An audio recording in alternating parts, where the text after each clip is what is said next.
بسم الله الرحمن الرحيم الحمد لله رب العالمين والصلاة والسلام على أشرف الأنبياء والمرسلين نبينا محمد وعلى آله وصحبه أجمعين أما بعد السلام عليكم ورحمة الله وبركاته.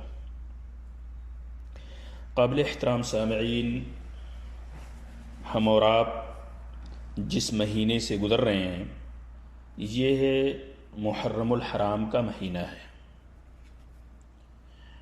عربی مہینوں میں یہ پہلا مہینہ ہے اور اسی سے عربی سال کی ابتدا ہوتی ہے، اور اسی مہینے میں ایک ایسا دن ہے کہ جس کی شریعت میں کافی اہمیت ہے، جسے عاشوراء کا دن کہا جاتا ہے۔ عاشوراء عشر سے مشتق ہے، جس کا معنی ہے 10، اور اسی مہینے کی 10ویں تاریخ یعنی محرم کی 10ویں تاریخ کو عاشوراء کہا جاتا ہے۔ عاشوراء کی روزے کے بارے میں اللہ کے رسول صلی اللہ علیہ وسلم نے فرمایا، جیسا کہ حضرت ابو قتادہ رضی اللہ تعالیٰ عنہ سے مروی ہے کہ نبی اکرم صلی اللہ علیہ وسلم نے فرمایا، وَصِيَامُ يَوْمَ عَاشُورَا أَحْتَسِبُ عَلَى اللَّهِ أَن يُكَفِّرَ السَّنَةَ الَّتِي قَبْلَهُ۔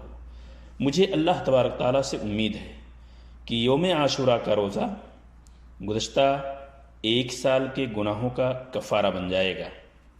یہ روایت صحیح مسلم کے اندر موجود ہے۔ اب اس سلسلے میں حضرت عبداللہ ابن عباس رضی اللہ تعالیٰ عنہ سے ایک روایت مروی ہے کہ اس کا حکم کب دیا گیا۔ ابن عباس رضی اللہ تعالیٰ عنہ کہتے ہیں، جب اللہ کے رسول صلی اللہ علیہ وسلم مدینہ تشریف لائے تو دیکھا، اس لیے کہ ہجرت اللہ کے رسول نے جب کی مدینہ کی طرف، تو وہاں آلریڈی یہودیوں کے بہت سارے قبائل موجود تھے۔ تو جو آپ صلی اللہ علیہ وسلم مدینہ تشریف لائے تو دیکھا کہ یہودی عاشوراء کے دن روزہ رکھتے ہیں، یعنی کہ محرم کی 10ویں تاریخ کو روزہ رکھتے ہیں۔ تو آپ صلی اللہ علیہ وسلم نے ان سے پوچھا کہ اس دن روزہ کیوں رکھتے ہو؟ انہوں نے یعنی یہودیوں نے کہا کہ یہ ایک اچھا دن ہے، یہ ایک افضل دن ہے، اور یہی وہ دن ہے جب اللہ تعالیٰ نے بنی اسرائیل کو ان کے دشمن فرعون سے نجات بخشی اور فرعون اور اس کے لشکر کو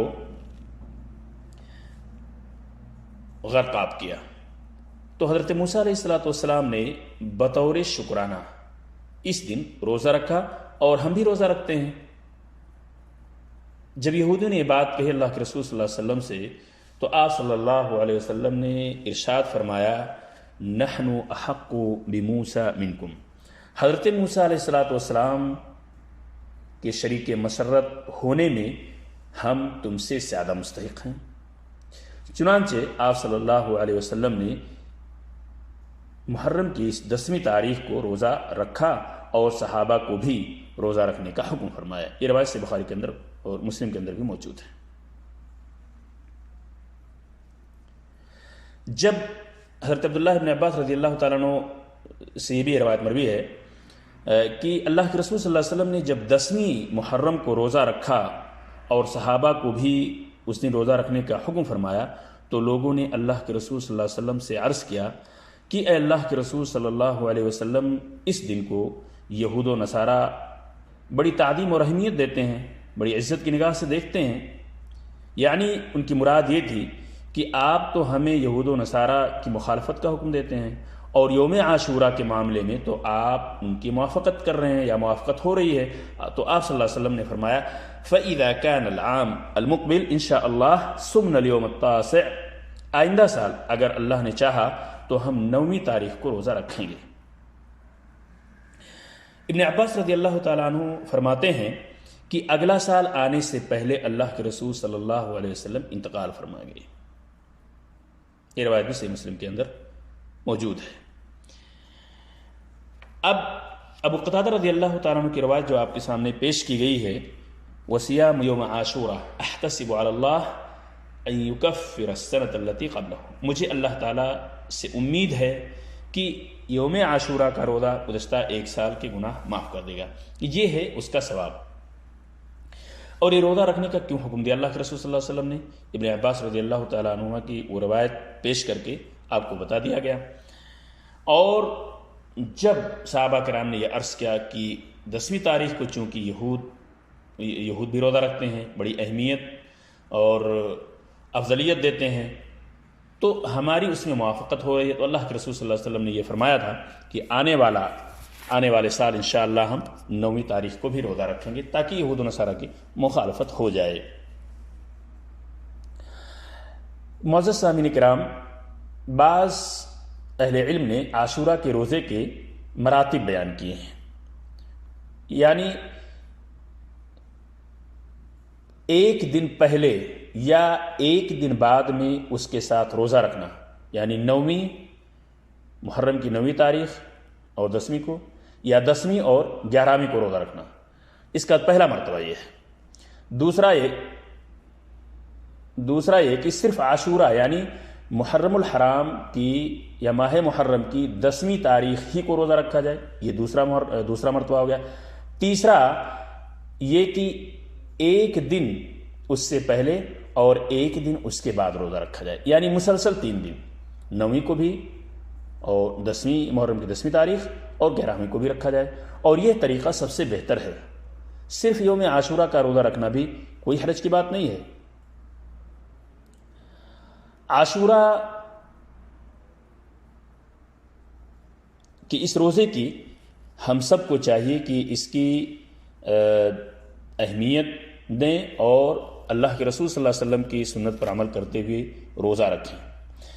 اب اس مناسبت سے چند اہم فوائد مستنبط ہوتے ہیں۔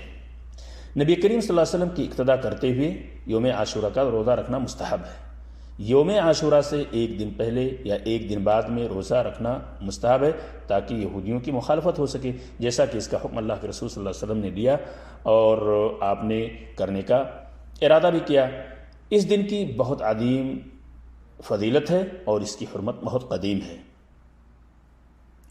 اس میں اس بات کی بھی وضاحت ہے کہ سابقہ امتوں میں وقت کی تحدید چاند کے اعتبار سے ہوا کرتی تھی، نہ کہ انگریزی مہینوں کے اعتبار سے، کیونکہ رسول اکرم صلی اللہ علیہ وسلم نے خبر دی ہے کہ 10ویں محرم وہ دن ہے جس دن اللہ کے رسول صلی اللہ علیہ وسلم نے فرعون اور اس کی قوم کو ہلاک کیا اور موسیٰ اور ان کی قوم کو نجات دی۔